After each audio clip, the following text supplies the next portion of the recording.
Olá, Gil aqui. Meu calcanhar de Aquiles aqui no canal é esses brilhantes aqui, né? Então vou fazer um esforço, a luz às vezes fica meio estourada, mas acredito que o áudio salvará tudo. Canto 2. Os outros deuses e os homens, senhores de carros de cavalos, dormiram a noite toda. Só a Zeus não tomou o sono suave, mas ponderava em seu espírito como poderia trazer honra a Aquiles, matando muitos junto às naus dos aqueus. No espírito lhe surgiu então a melhor deliberação: enviar um sonho nocivo ao atrida Agamemnon, e falando-lhe, proferiu palavras aladas.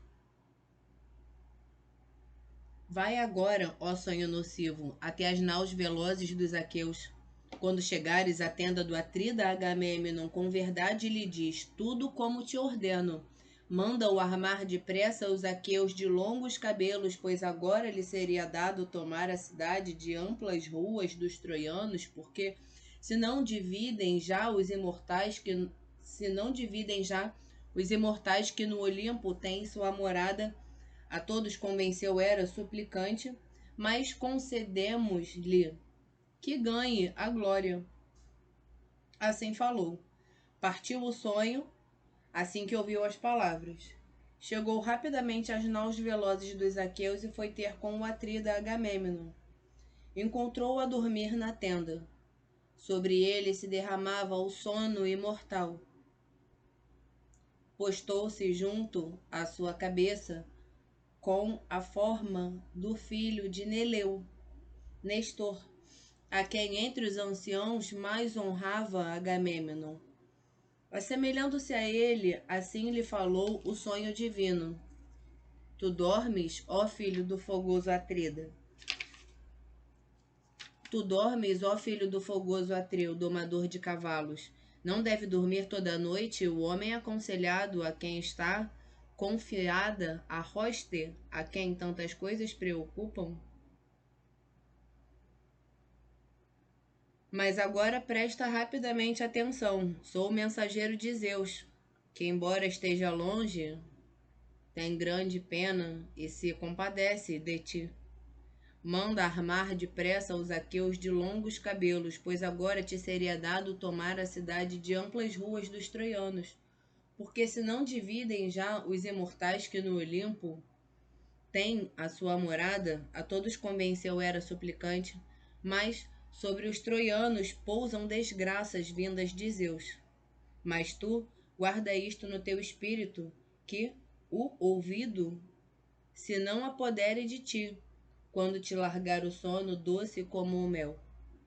Assim falando, desapareceu o sonho, deixando-o ali a refletir ao coração sobre as coisas que não haveriam de se cumprir. Pois pensava ele poder naquele dia tomar a cidade de Príamo, insensato, que não conhecia os trabalhos que Zeus planejava. Na verdade, era sua intenção impor sofrimento e gemidos, tanto a troianos como a dânaos, no decurso de combatentes renitentes. Então acordou do sono. Retinia em derredor a voz divina. Sentou-se direito e vestiu a bela túnica macia de recente urdidura, e sobre si atirou uma capa. Nos pés resplandecentes calçou as belas sandálias.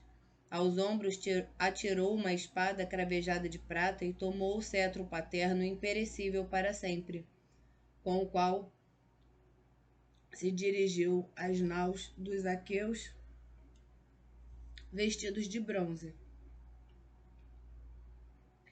Nesse momento subiu a aurora ao alto Olimpo para anunciar a luz a Zeus e aos outros imortais. Logo ordenou aos arautos de voz penetrante que chamassem para a assembleia os aqueus de longos cabelos. Aqueles chamaram e reuniram-se estes com grande rapidez. Porém, O rei sentou primeiro o conselho dos magnânimos anciãos junto a nau de Nestor, o rei nascido em Pilos. Depois de os reunir, cogitou uma cuidadosa deliberação. Ouvi-me, amigos. Veio ao meu encontro enquanto dormia um sonho na noite imortal. Ao divino Nestor muito se assemelhava no aspecto, na estatura e no porte. Postou-se junto à minha cabeça e assim me disse: Tu dormes, ó filho do fogoso Atreu, domador de cavalos. Não deves dormir a noite toda, o homem aconselhado, a quem está confiada a hoste, a quem tantas coisas preocupam. Mas agora presta rapidamente atenção. Sou o mensageiro de Zeus, que, embora esteja longe, tem grande pena e se compadece de ti. Manda armar depressa os aqueus de longos cabelos, pois agora te seria dado tomar a cidade de amplas ruas dos troianos, porquanto, se não dividem já os imortais que no Olimpo têm sua morada. A todos convenceu Hera suplicante. Mas sobre os troianos pousam desgraças vindas de Zeus. Mas tu guarda isto no teu espírito. Assim dizendo, voou para longe. Largou-me então o doce sono. Incitemos agora, na medida do possível, os filhos dos aqueus. Com palavras, antes de mais, irei pô-los à prova, como deve ser. Darei ordem para que fujam com as naus de muitos remos, porém vós, de todos os lados, devereis refreá-los com palavras. Tendo assim falado, voltou de novo a sentar-se. Entre eles se levantou Nestor, ele que era rei de Pilos Arenosa. Bem intencionado, assim se dirigiu à assembleia. Ó amigos, regentes e comandantes dos argivos, se qualquer outro dos aqueus tivesse relatado este sonho, considerá-lo-íamos um logro, e mais ainda, o rejeitaríamos. Mas quem o viu é quem se declara dos aqueus o mais nobre. Incitemos agora, na medida do possível, os filhos dos aqueus. Assim falando, foi o primeiro a retirar-se da assembleia. Por seu lado se levantaram e obedeceram ao pastor do povo os reis detentores de cetro. E por seu lado se apressava o povo, tal como se lançam as raças das abelhas enxameantes de uma côncava rocha, saindo uma atrás da outra sem cessar, e esvoaçam em cachos sobre as flores da primavera, voando algumas por aqui, outras porém por ali. Assim, das naus e das tendas, muitas raças marchavam em frente pela areia funda, em grupos, até a assembleia.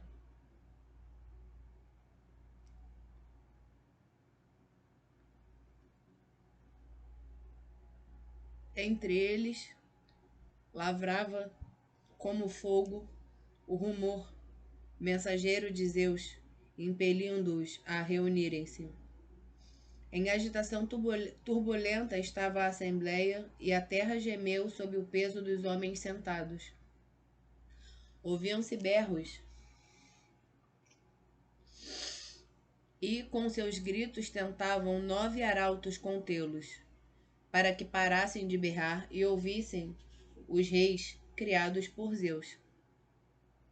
A custo se sentara o povo contido nos seus assentos, mas já parado o clangor.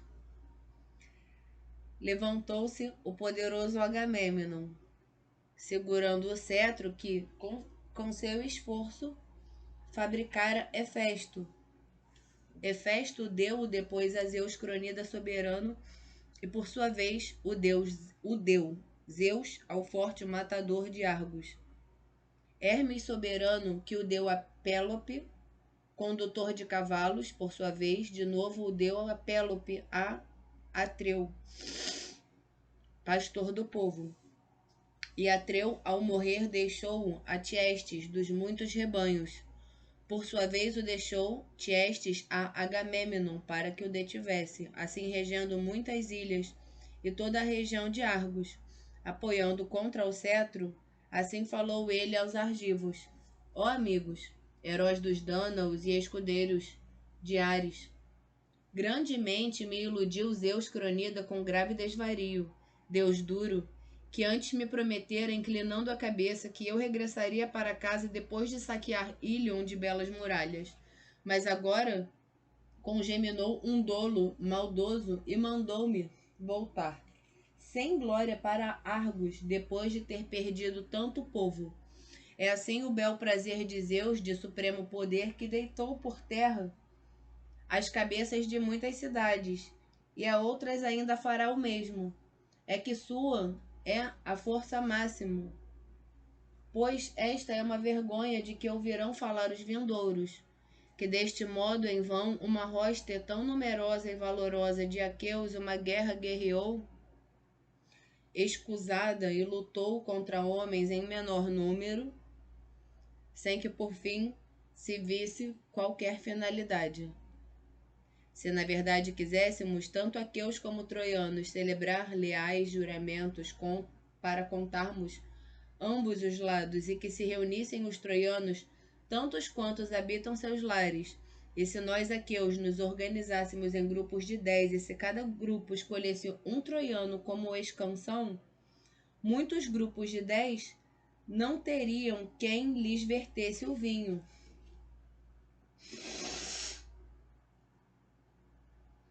Desculpe. Desta maneira, afirmo eu que os filhos dos aqueus excedem em número os troianos, que habitam a cidade. Mas existem aliados de muitas cidades, homens que arremessam lanças, que me impedem e não permitem a mim, que tanto quero, saquear a cidade bem habitada de Ilion. Já passaram 9 anos do grande Zeus. Das naus apodrecem as madeiras, soltando-se as amarras. As nossas esposas e nossos filhos pequenos estão sentados nos palácios à nossa espera. Mas a nossa tarefa está por cumprir, aquela por causa da qual aqui viemos. Mas façamos como eu digo, e obedeçamos todos. Fujamos com as naus para a nossa amada terra-pátria, pois não tomaremos Troia, a cidade de amplas ruas. Assim falou. A todos agitou o coração no peito por entre a multidão, a todos quantos não participaram do conselho. E a assembleia foi posta em movimento como as grandes ondas do mar de Icária, que o Euro e o Noto fizeram surgir, precipitando-se das nuvens de Zeus Pai. Tal como quando a sobrevinda do Zéfiro move uma funda seara com a violência do seu sopro e faz vergar as espigas, assim a assembleia foi posta em movimento. Com gritos corriam em direção aos naus. Sob os seus pés se elevou no alto a poeira. Cada um chamava pelo outro para se acercar das naus e arrastá-las para o mar divino. Desimpediram os acessos e ao céu chegou o alarido dos saudosos de casa. Debaixo das naus tiraram os suportes. Então teriam os argivos granjeado o regresso além do destino, se a Atena não tivesse era proferido a seguinte palavra. Se para Atena não tivesse era proferida a seguinte palavra. A Tritona, filha de Zeus, detentor da égide, é assim que para casa e para a amada terra, pátria, fugirão os argivos sobre o vasto dorso do mar? E a Príamo e aos troianos assim deixariam a soberba, Helena a argiva, em prol da qual muitos dos aqueus morreram em Troia, longe da amada terra-pátria. Mas vai tu agora por entre a rosta dos aqueus, vestidos de bronze, com as tuas palavras suaves, refreia cada homem. Não deixes que eles arrastem as naus recurvas para o mar. Assim falou, e não desobedeceu Atena, a deusa de olhos esverdeados.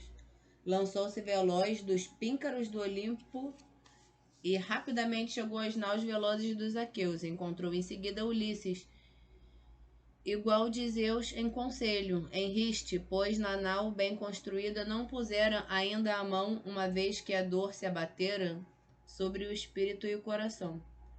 Postando-se junto dele,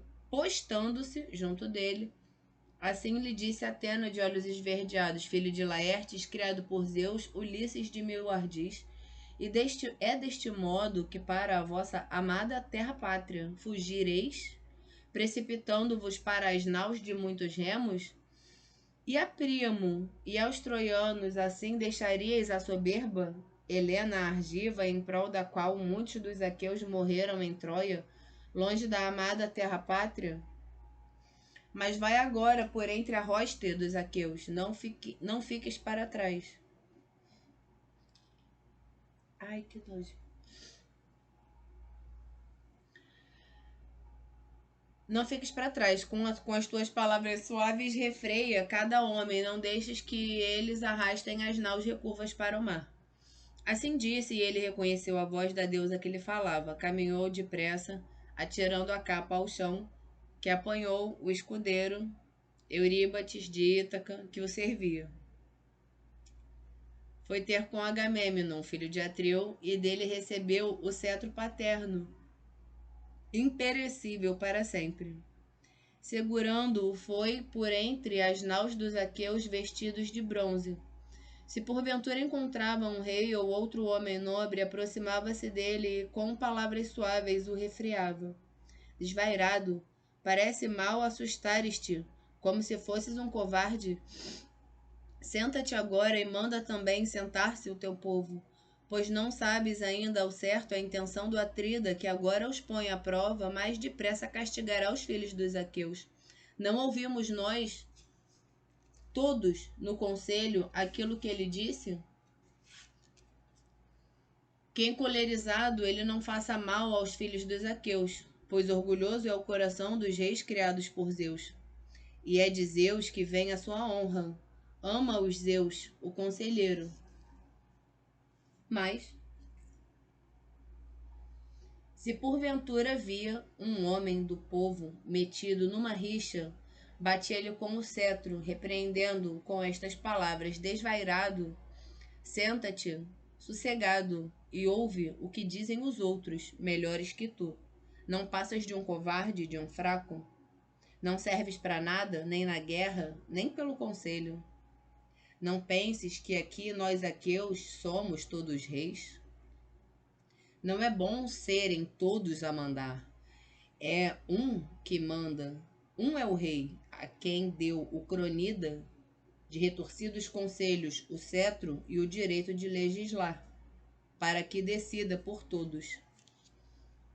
Autoritário, assim, percorreu o exército, e para a assembléia se precipitaram eles de novo de junto das naus e das tendas, com o estrondo da onda que no mar marulhante rebenta contra a longa praia, e das profundezas sai um rouco bramido. Todos os outros se sentaram contidos nos seus assentos. Só Tercíteis, de fala desmedida, continuava a tagarelar. Ele que no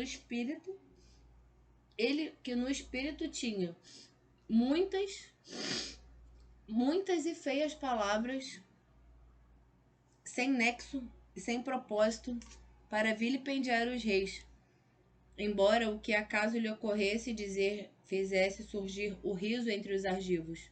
Era o homem mais feio que veio para Ilion. Tinha as pernas tortas e era coxo num pé. Os ombros eram curvados, dobrando-se sobre o peito. A cabeça era pontiaguda, donde despontava uma rala lanugem. Para Aquiles e Ulisses, era ele especialmente odioso, pois contra ambos disparatava. Mas agora era contra o divino Agamêmnon, que gritava estridentes insultos. Muito irados contra eles estavam os aqueus no coração, mas ele gritava em voz alta e assim insultava Agamêmnon. Filho de Atreu, estás descontente? Falta-te alguma coisa? As tuas tendas estão cheias de bronze e muitas mulheres escolhidas estão nas tuas tendas, essas que nós, aqueus, te demos em primeiro lugar, quando saqueávamos uma cidade. Ou será ouro que tu queres? Ouro que te traga um dos troianos domadores de cavalos de Ilion, como resgate pelo filho, que eu ou outro dos aqueus capturei e trouxe para cá? Ou será uma mulher jovem para ela te unires em amor e para ficares só tu com ela? Parece mal ser quem manda neles a trazer as desgraças aos filhos dos aqueus, covardes, tristes vergonhas, mulheres aqueias, já não aqueus. Regressemos para casa com as naus e deixemos aqui este homem em Troia para tirar proveito dos despojos, para que veja se alguma coisa também nós contribuímos ou não. E que há pouco desonrou Aquiles, melhor homem que ele, pois tirou-lhe o prêmio devido à sua própria arrogância. Na verdade, não há raiva no coração de Aquiles. Não quer saber. Se assim não fosse, ó Atrida, terias sido insolente pela última vez. Assim falou Tersites, insultando Agamêmnon, pastor do povo. Rapidamente se postou junto dele o divino Ulisses, fitando com sobrolho carregado, repreendeu-o com duras palavras. Tersites, de fala desbragada, embora até sejas bom orador, controla-te. Não queiras entrar sozinho em conflito com reis. Pois eu afirmo que não há criatura imortal mais abjeta que tu, entre todos que para debaixo de Ilion vieram com os Atridas. Por isso não devias andar com os nomes dos reis na boca, nem proferir injúrias, nem preocupar-te com o regresso. Não sabemos ao certo como estas coisas se passarão, se nós, os filhos dos aqueus, regressarmos bem ou mal.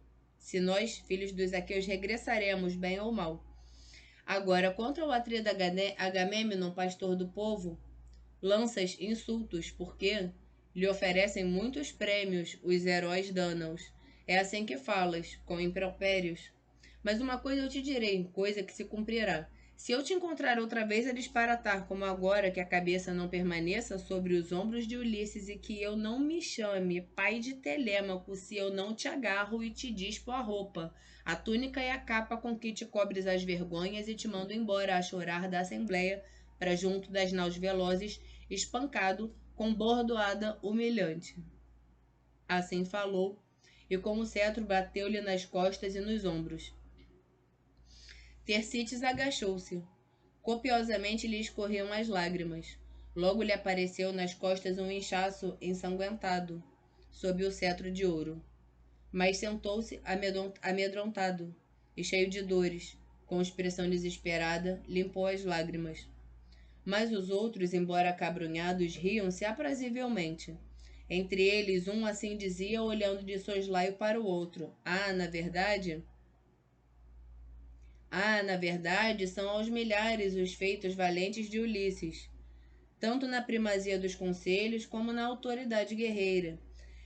Mas esta foi a melhor coisa que ele fez entre os argivos, visto que cortou o palavreado a este caluniador desavergonhado.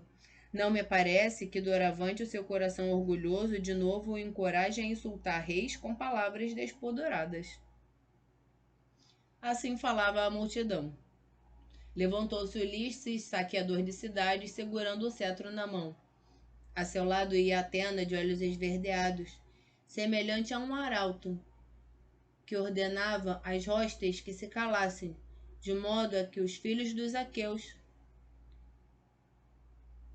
os mais perto e mais longe, ouvissem as palavras e seguissem o que lhes era aconselhado.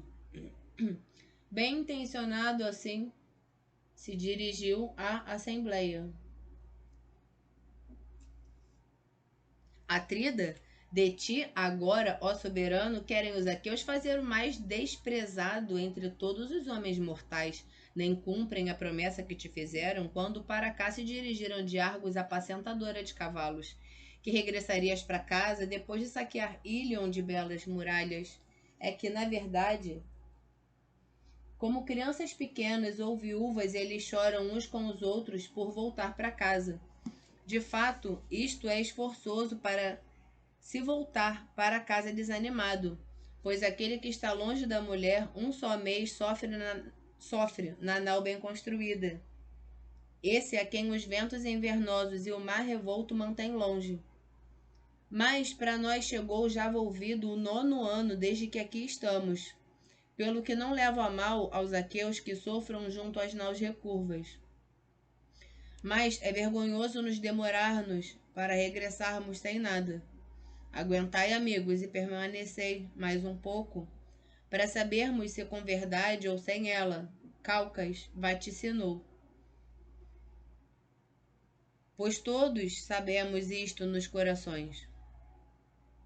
E todos vós sois testemunhas, todos que as divindades da morte não levaram ontem ou antes de ontem, quando as naus dos aqueus se reunirem em Aulis, trazendo desgraças a Príamo e aos troianos, e nós, em torno de uma fonte dos sagrados altares, sacrificávamos aos imortais e oferecíamos hecatombes debaixo de um belo plátano, onde fluía água transparente.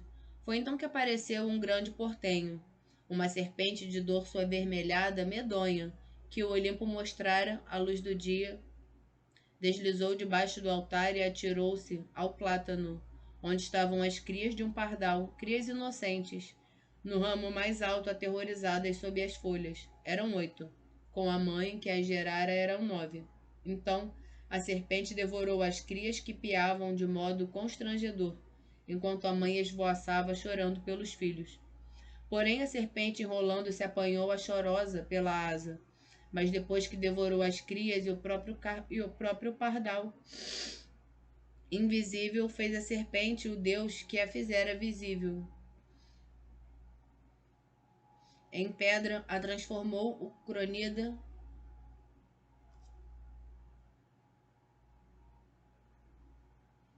de retorcidos conselhos. E nós ali em pé nos espantamos com o que acontecera, quando o portenho terrível interrompeu a hecatombe. Imediatamente nos deu Calcas o seguinte vaticínio: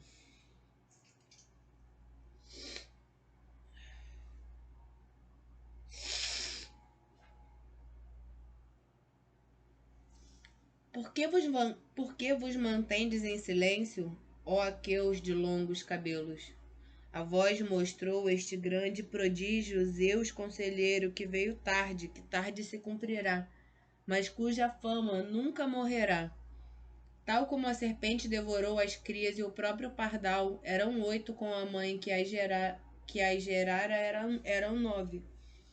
Assim, durante igual número de anos estaremos em guerra. Mas no 10º ano saquearemos a cidade de amplas ruas. Foi assim que ele falou. E agora, na verdade, tudo se cumpre.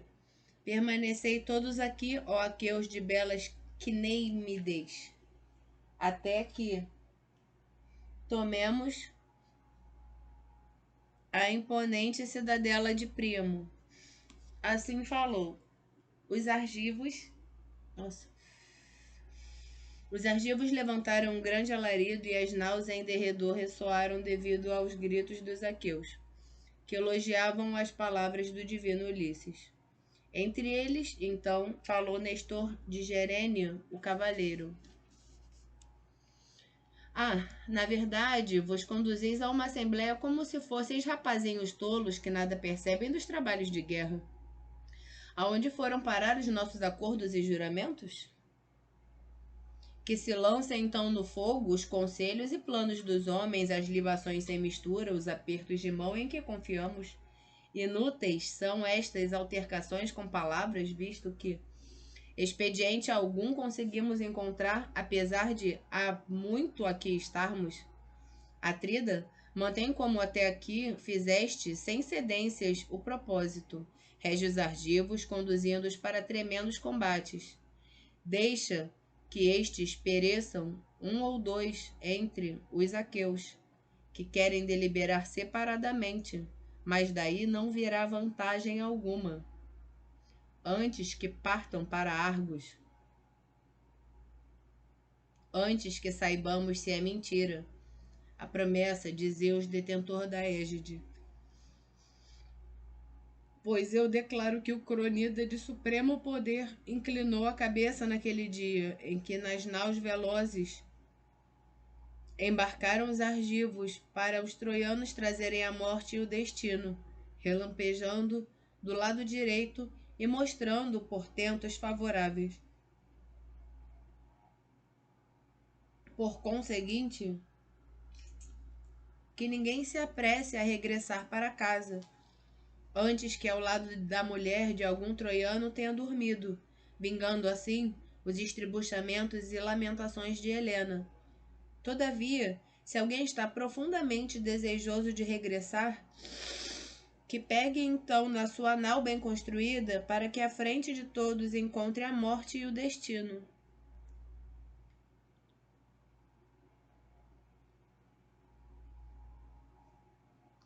Mas reflete tu próprio, ó soberano, e deixa-te convencer por outro.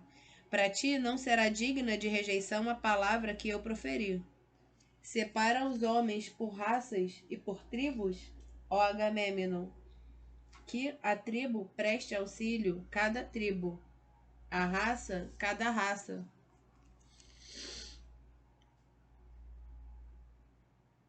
E se tu assim fizeres e se te obedecerem os aqueus, ficarás a saber quem são os covardes entre os chefes e o povo, e quem são os valentes, pois combaterão nas suas seções. Ficarás a saber se é por vontade divina que não tomas a cidade, ou se é pela covardia dos homens, pela sua incapacidade guerreira. Respondendo-lhe assim, falou o poderoso Agamemnon. No discurso vences tu de novo, ó ancião, os filhos dos aqueus. Quem me dera, ó Zeus Pai, ó Atena, ó Apolo, ter entre os aqueus 10 conselheiros de tal categoria. Rapidamente se vergaria a cidade de Príamo soberano e pelas nossas mãos seria tomada e saqueada. Mas a mim deu sofrimentos, Zeus Cronida, detentor da égide, que me atira para conflitos escusados e desentendimentos. Na verdade, por causa da donzela, eu e Aquiles entramos em conflito com palavras violentas. Comecei eu por me encolerizar. Se alguma vez nos voltarmos a unir em conselho para os troianos, não haverá mais adiantamento da desgraça, nem por um momento. Ide agora tomar a vossa refeição para podermos combater. Que cada um afie bem a lança e cuide bem do escudo, que cada um dê bem de comer aos cavalos de pés velozes. Que cada um verifique bem o carro e pense na guerra, para que todo dia sejamos postos à prova na guerra detestável. Pois não haverá qualquer pausa, nem por um momento, até que chegue a noite para separar a fúria dos homens. Em torno do peito escorrerá de suor o talabarte do escudo duplamente protetor. Cansaço sentir-se-á na mão que segura a lança. De suor escorrerá o cavalo enquanto puxa o carro polido. Mas aquele que eu encontrar longe da refrega, com vontade de permanecer junto às naus recurvas, para esse não haverá meio de fugir seguidamente aos cães e às aves de rapina. Assim falou, e os argivos gritaram alto, como a onda contra o elevado promontório, quando o noto sobrevindo a atira contra um rochedo saliente de que nunca se afastam as ondas de todos os ventos quando surgem deste lado e daquele. Levantaram-se para dispersar depressa por entre as naus. Depois fizeram fogo nas tendas e tomaram a refeição. E cada um sacrificava a um dos deuses que são para sempre, rezando para escapar à morte e a labutação da refrega. Porém, Agamemnon, senhor dos homens, sacrificou um gordo boi de 5 anos de idade ao cronida de supremo poder e chamou aos anciãos e chefes da hoste dos aqueus. Nestor em primeiro lugar e o soberano Idomeu, mas também os 2 ajantes e o filho de Tideu. Como sexto veio Ulisses, igual de Zeus no conselho. Por sua livre vontade veio Menelau, excelente em auxílio, pois sabia bem no coração que se afatigava o irmão. Posicionaram-se em torno do boi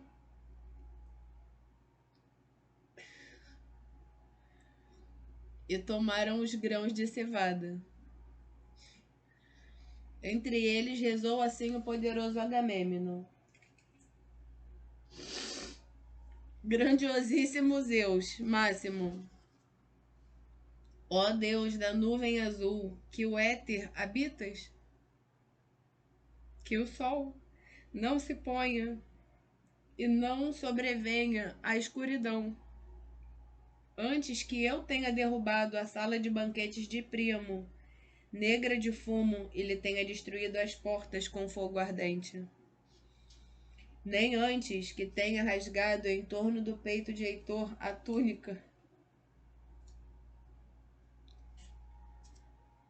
túnica com o bronze,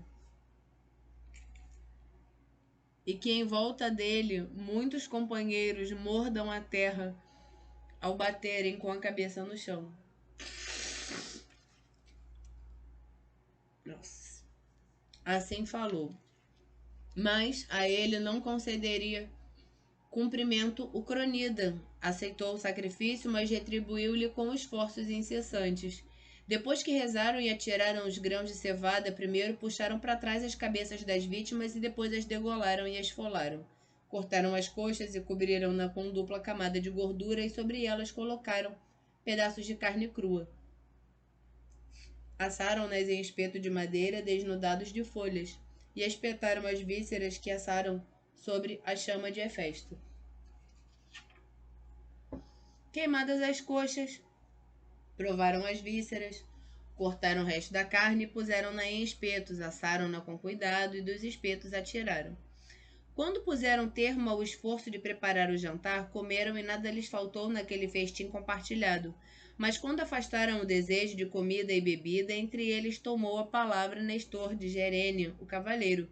Glorioso Atrida, Agamemnon, soberano dos homens, não permanecemos agora reunidos nem por mais tempo adiemos a obra que o Deus nos põe na mão. Mas que agora os arautos dos aqueus, vestidos de bronze, chamem ao longo das naus para que o povo se reúna. Pela nossa parte, percorramos juntos o vasto exército dos aqueus para mais depressa suscitarmos o combate afiado. Falou e não lhe desobedeceu Agamemnon, soberano dos homens. Logo ordenou aos arautos de voz penetrante que chamassem para a guerra os aqueus de longos cabelos.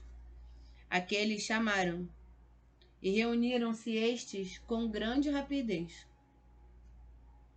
De roda do Atrida, os reis criados por Zeus apressavam-se na organização do exército, e com eles ia Atena de olhos esverdeados segurando a égide, veneranda, imarcessível, imortal, de que pendiam 100 borlas inteiramente feitas de ouro, todas bem forjadas, valendo cada uma o preço de 100 bois. Com ela se lançava faiscante pela hoste dos aqueus, incitando-os a avançar. No peito de cada um lançava no coração a força inquebrantável para guerrear e combater. Então lhes pareceu a guerra mais doce do que regressar nas côncavas naus para a amada terra-pátria. Tal como o fogo violento incendeia uma enorme floresta no cume da montanha e de longe se avistam as labaredas, assim do bronze incontável daqueles que marchavam, subia pelo ar o fulgor resplandecente até o céu. Tal como as muitas raças de pássaros providos de asas, gansos ou grous ou cisnes de longos pescoços na pradaria asiática junto às correntes de Caicistro, Caístrio, voam por aqui e por ali radiantes com a força das asas, avançando à medida que gritam e toda a pradaria ressoa. Assim, as muitas raças se entornaram das naus e das tendas para a planície do escamandro, e de modo terrível ressoou a terra debaixo dos pés deles e dos cavalos. Posicionaram-se então na pradaria florida do escamandro aos milhares, como as folhas e as flores na época própria. Tal como as muitas raças de moscas enxameantes que zumbem através das propriedades do pastor na estação primaveril, quando o leite enche os baldes, assim contra os troianos estavam os aqueus de longos cabelos, posicionados na planície desejosos de os desmembrar. Tal como caprinos rebanhos de cabras, os homens cabreiros separam facilmente quando se misturam na pastagem. Assim os comandantes se organizavam por aqui e por ali para seguirem para a guerra, entre eles o poderoso Agamêmnon, aos olhos e na cabeça igual de Zeus, que com o trovão se deleita, nos abdominais igual de Ares e nos peitorais de Poseidon. E, tal como no rebanho de bois acima dos outros se destaca o touro, pois dele é a preeminência entre os bois arrebanhados, assim naquele dia concedeu Zeus ao Atrida que se destacasse no meio da multidão, o mais preeminente dos heróis. Dizei-me agora, ó musas que no Olimpo tendes vossas moradas, pois sois deusas, estáis presentes, todas as coisas sabeis, ao passo que a nós chega apenas a fama e nada sabemos quem foram os comandantes dos Dânaos e seus reis. A multidão eu não seria capaz de enumerar ou nomear, nem que tivesse 10 línguas ou então 10 bocas, uma voz indefectível e um coração de bronze, a não ser que vós, musas olímpias, filhas de Zeus, detentor da égide, me lembrasseis todos quantos vieram para debaixo de Ílion. Enumerarei os comandantes das naus e a ordenação das naus. Dos beócios foram comandantes Leito e Peneleu, assim como Arcelau, agora é o melhor nome do castelo. Dos beócios foram comandantes Leito e Peneleu, assim como Arcesilau e Protoenor e Clónio. Eles que na Íria habitavam, e em Aulis rochosa, e em Esqueno, e Escolo, e Teono, e em muitas escarpas, e Tespeia, e Agraia, e no espaçoso Micalesso, eram eles que habitavam Arma, e Ilésio, e Etria, senhores de Hélion, mas também de Ila e de Péteon, de Ocália e de Médeon, cidadela bem fundada, de Copas, Eutreses, de Tisbe, cheia de pombas, habitavam Coroneia, Aliarto de Relva, Atapetado, senhores de Plateia que habitavam Glisas, senhores de Hipotebas, cidadela bem fundada, e do sagrado Onquesto, reluzente bosque de Poseidon, que detinham Arna rica em vinhas e Mideia, a sacratíssima Nisa e Antédon junto do mar. Destes vieram 50 naus. Em cada uma embarcaram 120 mancebos dos beócios.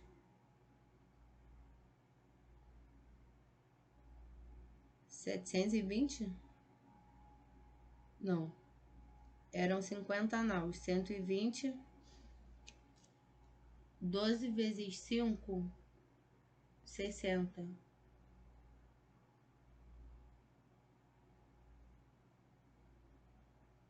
6.000 homens. 60, não. Vai fazer 60.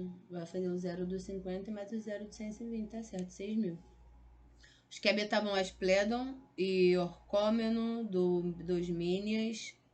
Desses eram chefes Ascálafo e Iálmeno, filhos de Ares, a quem gerara em casa de Actor, filhos de Azeu, Astíaco, a virgem veneranda, depois de subir para o tálamo como Ares possante, pois em segredo ele dormira com ela. Alinhavam com estes côncavas naus em números de 30. Dos fósseis eram comandantes Esquédio e Epístrofo, filhos de Ífito, filhos do magnânimo Náubulo, eram senhores de Cipariço e de Piton Rochosa, da Sacratíssima Crisa, de Daulis e do Panopeu. Eram eles que habitavam a Nemoreia e Ampholis, vivendo junto do Cefiso, rio divino, detinham ainda Lileia, junto da nascente do Cefiso. Com eles seguiam escuras naus em número de 40. Posicionaram com eficiência o alinhamento dos fósseis separados para a luta com os beócios do lado esquerdo. Dos Lócrios era comandante o rápido Ájax, filho de Oileu, o menor dos dois ajantes, sem a estatura de Ájax, filho de Télamo.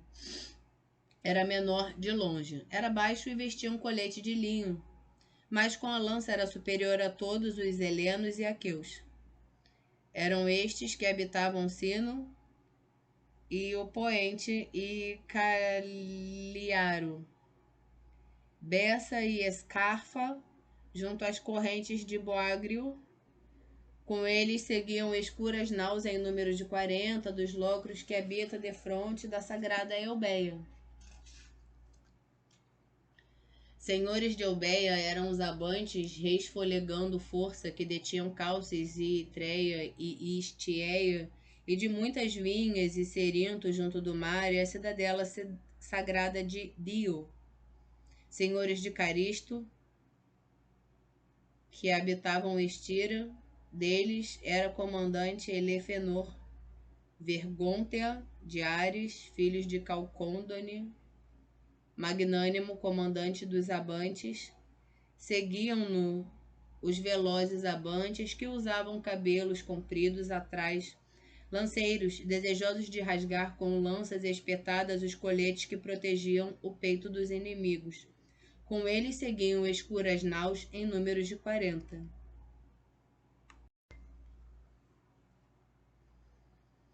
E aqueles que detinham Atenas, cidadela bem fundada, terra do magnânimo Erecteu, a quem outrora alimentou Atena, filha de Zeus, quando deu à luz a terra produtora de cereais.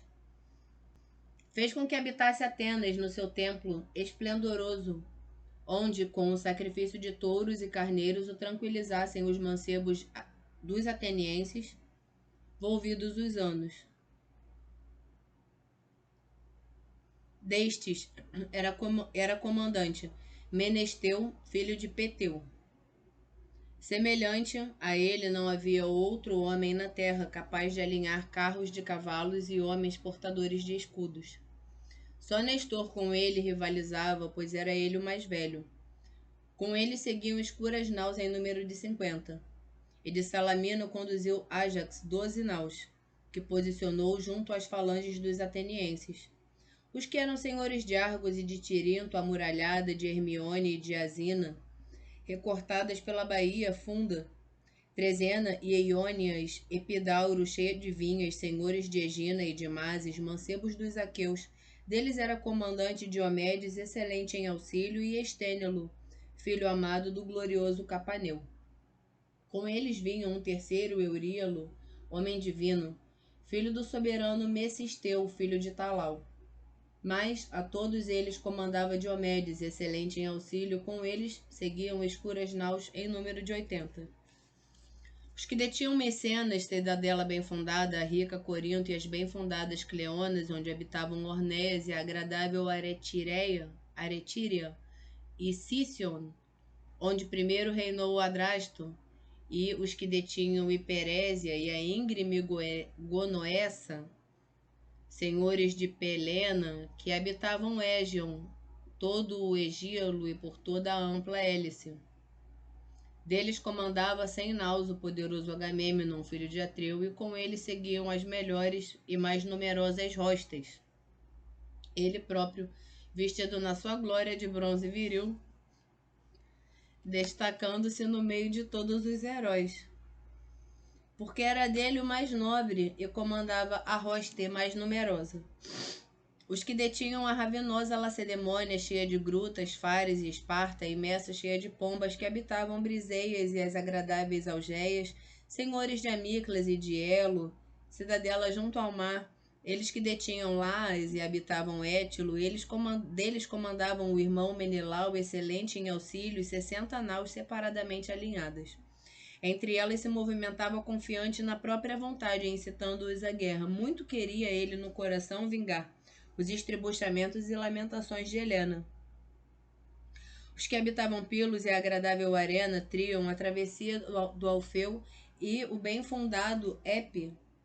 Eles que habitavam Ciparíceis e Anfigeneia, Pitéleo e Elo, Dórion, lá onde as musas encontraram Tâmeres, o Trácio e o canto que calaram, vindo da Ecália, de casa de Eurito e Ecálio, pois ufanara-se ele de as vencer se contra ele cantassem as musas, filhas de Zeus, detentor da égide, mas elas, na sua cólera, o estropiaram e lhe tiraram o canto sortílego, fazendo esquecer a arte da lira.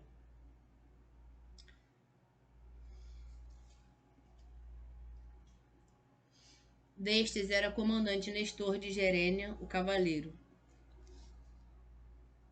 e com ele alinhavam 90 côncavas naus. Os que habitavam a Arcádia, debaixo da escarpada montanha de Cilene, junto ao túmulo de Épito, onde os homens combatem encostados, senhores de Feneu e Orcômeno de muitos rebanhos, de Ripa e de Estrácia e da ventosa Enispa, eles que detinham Tegéia e a agradável Mantineia, senhores de Estínfalo, que habitavam a Parrásia. Eles comandavam o filho de Anseu, o forte Agapenor, 60 naus, e em cada nau estavam embarcados homens árcades, bons conhecedores da guerra.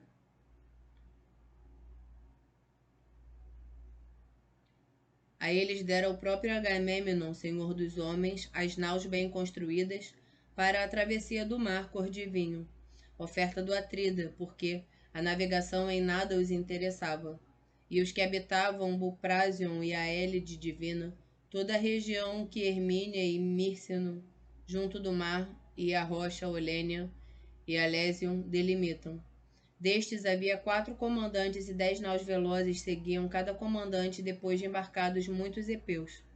Comandantes eram, por um lado, Anfímaco e Tálpio, este filho de Quiteto, aquele de Eurito, da raça de Actor.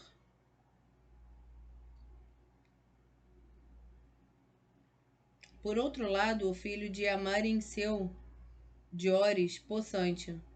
Como quarto, comandava Polixeino, semelhante aos deuses, filho do soberano Agástenes, filho de Algeu, e de Dulíquio e de Equinas, ilhas sagradas, do outro lado do mar, defronte de Élide.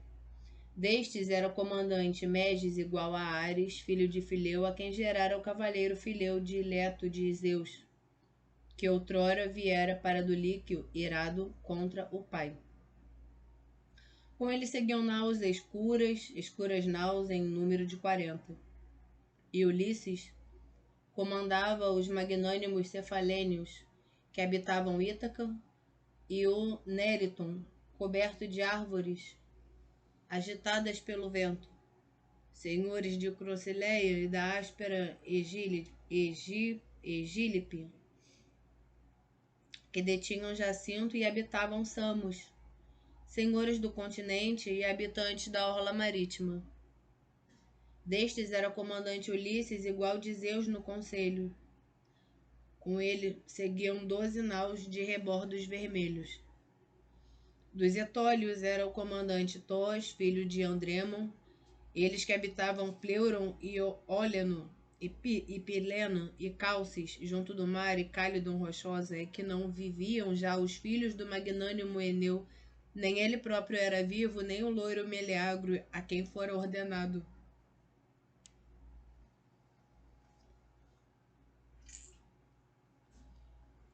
que regesse os etólios. Com ele seguiam escuras naus em número de 40. Dos cretenses era comandante o famoso lanceiro Idomeneu, eles que detinham Quinoso e Gortina amuralhada. Líquito e Mileto, Licasto de Pedra Branca, Festo e Rício, cidades bem habitadas, e os outros que habitam Creta das 100 cidades.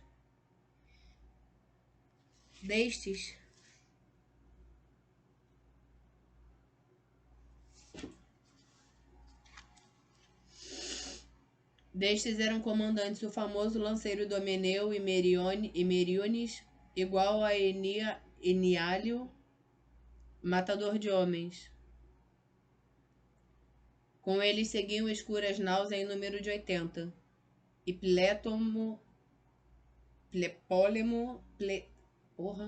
Tlepólemo, filho de Heracles, homem alto e valente, conduzia de Rhodes 9 naus de orgulhosos ródios.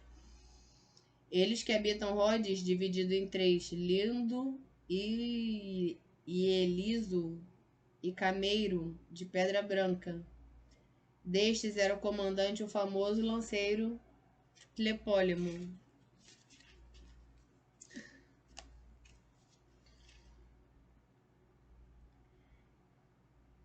Que a Estioqueia deu à luz devido à força de Heracles. Ela que fora trazida de Éfire, junto do rio Selês, saqueadas muitas cidades de guerreiros criados por Zeus. Tlepólemo fora criado no belo recinto do palácio, mas imediatamente do pai matou o tio amado Licímnio, Vergôntea de Ares, homem já idoso. Logo construiu as naus e, depois de reunir o povo, fugiu pelo mar, uma vez que era ameaçado pelos outros filhos e netos da força de Héracles. Nas suas errâncias chegou a Rhodes, sofrendo dores. Aí dividiu o povo em 3 tribos e foi estimado por Zeus, que é soberano dos deuses e dos homens. E sobre eles derramou o Cronida riquezas maravilhosas. Nireu comandou 3 naus de Cime. Nireu, filho de Aglaia, e Cárops, soberano. Nireu, que era o homem mais belo entre os outros Dânaos, que viera para debaixo de Ílion, à exceção do irrepreensível Pelida. No entanto, era um fraco, e pouco era o povo que o seguia.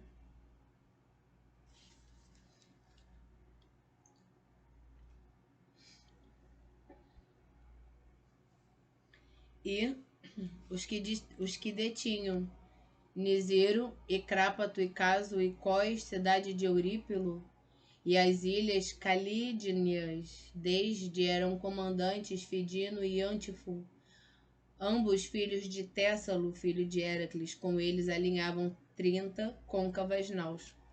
Agora, daqueles que habitavam Argos de Pelasgo, senhores de Alo e Álope, habitantes de Traques, que detinham Fitia e Ela, de terra de belas mulheres, mirmidões de seu nome, mas também helenos e aqueus, deste comandava Aquiles 50 naus.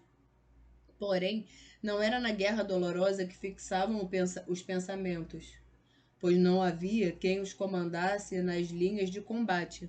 Junto às naus estava deitado o divino Aquiles de pés velozes, encolerizado por causa de Briseida, donzela de lindos cabelos,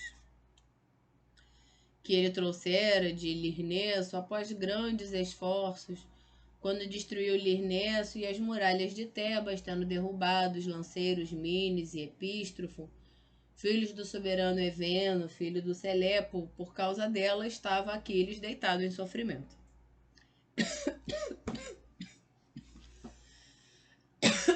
Mas em breve viria o momento de se levantar. E aqueles que detinham Fílace e o florido Píraso, santuário de Deméter, e Íton, mãe dos rebanhos, e Antron, junto do mar, e Pitélio de relva, atapetado. Destes fora comandante o belicoso Protesilau, quando era vivo, mas cobria-o agora a terra negra.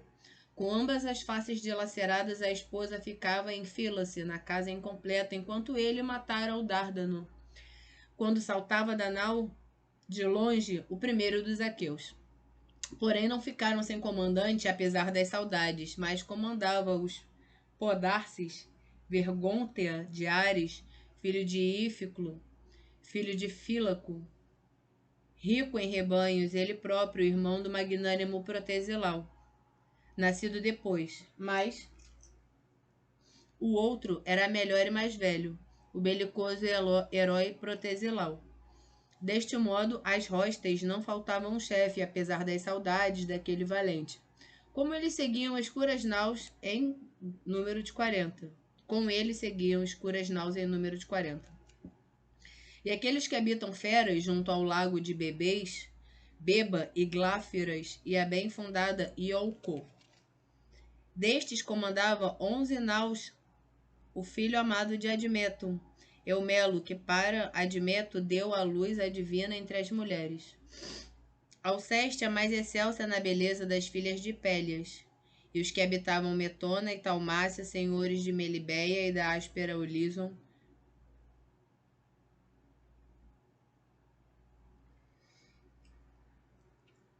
Destes comandava Filoctetes, o sapiente arqueiro, 7 naus.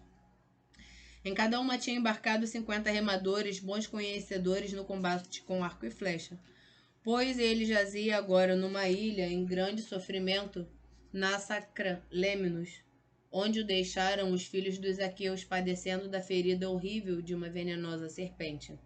Aí jazia, cheio de dores. Mas em breve se lembrariam os aqueus junto às naus do soberano Filoctetes.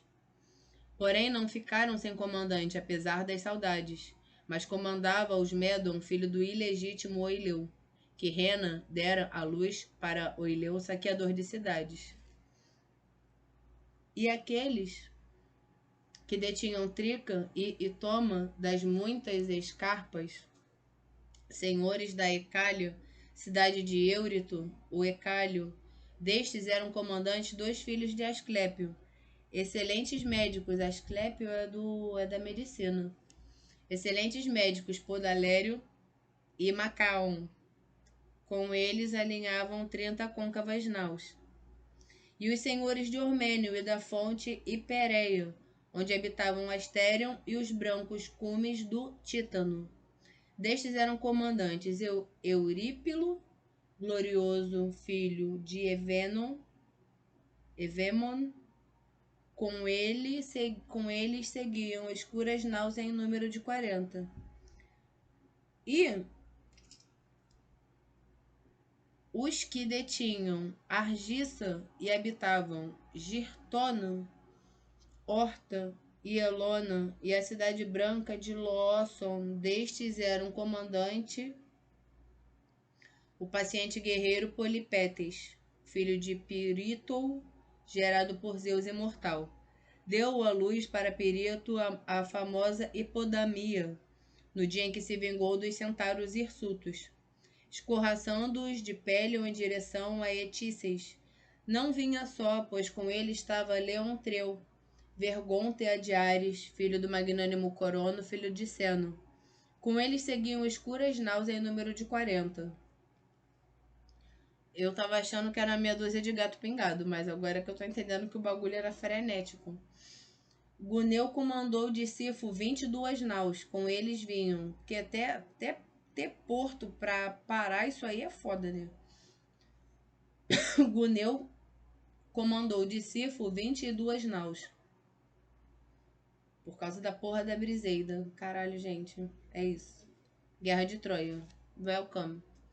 Guneu comandou de Sifo 22 naus, com eles vinham Enienes e os Perebos, pacientes na guerra, que estabeleceram as suas casas na invernosa Dodona, e habitavam a terra arável junto do desejável Tiratesso, que verte no Peneu as suas correntes de lindo fluir. Mas não mistura as suas águas com os redemoinhos prateados do Peneu, mas corre como azeite sobre as águas dele. É afluente da terrível água Estígia dos juramentos. Dos magnetes era comandante Proto, filho de Tendredon, que viviam junto ao pneu, e do Pélion, coberto de árvores agitadas pelo vento, comandava-os o veloz Proto. Com ele seguiam escuras naus em número de 40, pois eram estes os regentes e comandantes dos Dânaos. Mas entre eles, quem era o melhor, diz-me agora tu, ó musa, entre homens e cavalos que seguiram com os dois Atridas. Quanto a cavalos, os melhores eram as éguas do filho de Féres, as que conduzia Eumelo, rápidas como pássaros de igual pelo e de idade igual, os dorsos alinhados por um fio. Estas éguas criara na Pérea Apolo do arco de prata, ambas fêmeas portadoras do pânico de Ares. Quanto a homens, o melhor era Ájax, filho de Telamon, estando Aquiles zangado, pois o melhor de todos era ele, assim como os cavalos que transportavam o irrepreensível Pelida. Mas ele encontrava-se junto das naus recurvas, preparadas para o alto mar, encolerizado contra Agamêmnon, pastor do povo, filho de Atreu. E as hostes ao longo da orla do mar se deleitavam com o lançamento de discos e dardos, e com os arcos. Os cavalos estavam juntos aos respectivos carros, mastigando o lódão e a salsa criada pelos pântanos. Os carros também estavam bem cobertos e jaziam nas tendas dos comandantes, que sentiam saudades do chefe guerreiro, caminhando para trás e para frente, mas sem combater. Assim marcharam, como se o fogo lavrasse na terra inteira. A terra gemeu, como que sob Zeus, como que o trovão se deleita, encolerizado, quando fustiga o chão em torno de Tifeu, na terra dos Árimos, onde se diz ser o leito de Tifeu. Deste modo, grandemente gemeu a terra sob os pés dos que caminhavam e depressa atravessaram a planície. Aos troianos chegou Íris pela célere rajada dos seus pés. De junto de Zeus, detentor da égide, como uma triste notícia. Estavam eles na assembleia perto dos portões de Príamo, e encontravam-se todos reunidos, tanto novos como velhos. Postando-se perto deles, falou Íris de pés velozes, assemelhando a voz a de Políteis, filho de Príamo, que como sentinela dos troianos se sentava confiante na rapidez dos seus pés no alto do túmulo do velho Hesiestes, à espera de ver os aqueus a avançarem de junto das naus, assemelhando-se a ele. Assim falou Íris de pés velozes. Ancião, sempre te são caras as palavras, como outrora em tempos de paz, mas levantou-se agora a guerra incessante. Na verdade, entrei já em muitos combates de homens, mas nunca vi exército como esse, nem tão numeroso. Como as folhas ou como os grãos de areia que eles avançam para combater contra a cidadela. Heitor, a ti em especial faço este apelo. Faz como te digo, é que na grande cidadela de Príamo estão aliados e têm a sua própria língua, cada um destes homens dispersos. Que cada um faça sinal àqueles que estão sob o seu comando e que os conduza para fora, uma vez organizados os cidadãos. Assim falou, mas Heitor não deixou de reconhecer a voz da deusa e depressa dispersou a assembleia. Lançaram-se as armas, escancararam os portões e para fora se precipitou o exército, tanto infantaria como cavalaria. Levantou-se um fragor desmedido. Ora, existe uma íngreme elevação de fronte da cidade, lá longe da planície, com o espaço desafogado em toda a volta, a que os homens dão o nome de Batieia, mas a que os deuses dão o nome de túmulo da agilíssima Mirina. Foi aí que os troianos e os aliados separaram as tropas. Dos troianos era comandante o grande Heitor de Elmo Faiscante, filho de Príamo, e com ele alinhavam as melhores hostes e mais numerosas que combatiam com as lanças. Dos Dardânios era o comandante o valente filho de Anquises, Enéas, que a divina Afrodite dera a luz para Anquises, depois de ao homem se ter unido à deusa nas faldas do Ida. Não vinha só, pois com ele seguia os 2 filhos de Antenor, Arquéloco e Acamas, bons conhecedores de todo o combate.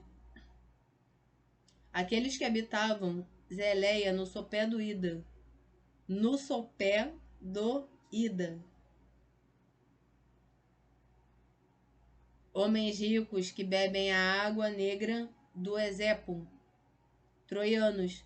Destes era o comandante o filho glorioso de Licaon, Pândaro, a quem o próprio Apolo oferecera o arco. E os que detinham a Adrasteia e a terra do Apeso, senhores de Pitiéia e da escarpada montanha de Tereia. Destes eram comandantes Adrasto e Ânfio do colete de linho, ambos filhos do Percósio Mérops, que acima de todos era perito dos vaticínios e não deixava que os filhos partissem para a guerra matadora de homens. Mas eles não obedeceram, pois era o destino da negra morte que os levava. Aqueles que habitavam Percota e Práctio, senhores de Sesto e Âbido e da divina Arisbe, destes era o comandante Ásio, filho de Írtaco, condutor de homens, Ásio, filho de Írtaco, a quem os grandes e fulvos cavalos haviam trazido de junto do rio Selês. Hipótou comandava as raças de lanceiros pelasgos, que habitavam Larisa de férteis sulcos. Destes eram comandantes Hipótou e Pileu, Vergôntia de Ares, ambos filhos de Leto, o Pelasgo, filho de Têutamo. Mas os trácios eram comandados por Acamas e Piro, o herói, eles que estão contidos pelo forte Helesponto. Eufemo era o comandante dos lanceiros Sícones, filho de Tréseno, filho de Céas, criado por Zeus. Porém, Pirecmes conduzia os peônios de arcos recurvos de longe, de Amídon, junto à ampla corrente do Áxio, cujas águas fluem com mais beleza na terra. Dos Paflagônios eram comandantes Pilêmenes, de coração hirsuto, vinha da terra dos Zênetos, donde vêm as mulas selvagens. Eram senhores de Citoro que habitavam Sésamo.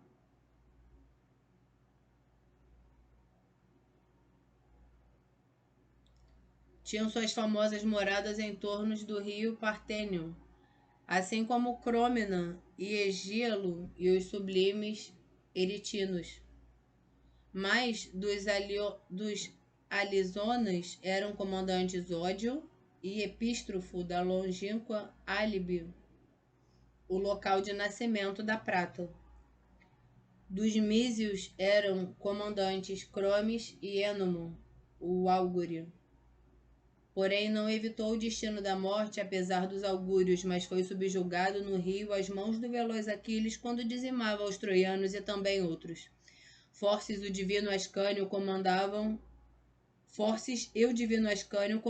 os frígios da longínqua Ascânia, desejosos de combater na refrega. Dos Meônimos eram comandantes Mestles e Antifo, filho de Telêmenes. Deram-os à luz a ninfa do lago Gigeu. Comandaram os Meones, que nasceram debaixo do Timolo. Nastes comandou de novo os Cários de bárbara fala, senhores de Mileto e da montanha de Tires, com alta folhagem, das correntes de Meandro e dos altos píncaros de Mícale. Destes eram comandantes Anfímaco e Nastes e Anfímaco, filhos gloriosos de Nomion. Veio ele para a guerra todo vestido de ouro com uma donzela. O estulto é cérebro pequeno, é burro, né? O estulto, pois não foi por isso que evitou a morte dolorosa, mas foi subjugado no rio às mãos do veloz Aquiles, e foi o fogoso Aquiles que lhe ficou com o ouro.